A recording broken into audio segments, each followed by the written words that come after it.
भगवान शिव और कृष्ण का युद्ध पुराणों में एक प्रसिद्ध कथा के रूप में मिलता है।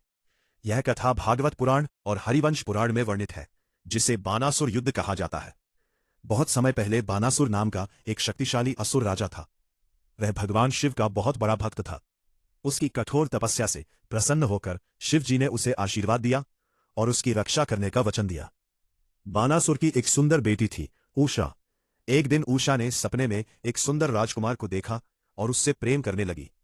उसकी सखी चित्रलेखा ने योग शक्ति से उस राजकुमार को पहचान लिया।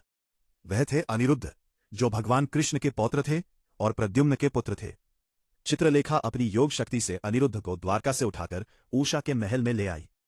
जब बानासुर को यह बात पता चली तो वह क्रोधित हो गया और उसने अनिरुद्ध को बंदी बना लिया। जब यह समाचार कृष्ण को मिला तो वे अपने भाई बलराम और सेना के साथ बानासुर के राज्य शोणितपुर पर आक्रमण करने पहुंचे। शिव और कृष्ण का युद्ध। क्योंकि बानासुर शिव का भक्त था, इसलिए शिव जी उसकी रक्षा के लिए तैयार थे। युद्ध में उतर आए। तब भगवान कृष्ण और शिव के बीच भयंकर युद्ध हुआ। शिव जी ने अपने त्रिशूल और दिव्य अस्त्र चलाए।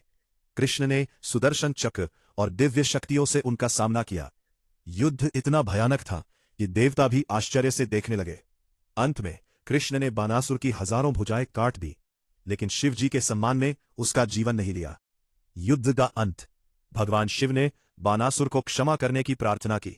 तब कृष्ण ने बानासुर को जीवित छोड़ दिया और अनिरुद्ध को मुक्त कर दिया। बाद में अनिरुद्ध और उषा का विवाह हो गया। ध्यान संदेश। यह युद्ध वास्तव में भगवान शिव और कृष्ण की दुश्मनी नहीं था, बल्कि धर्म की रक्षा के लिए हुआ था। अंत में दोनों की महिमा और प्रेम ही प्रकट हुआ।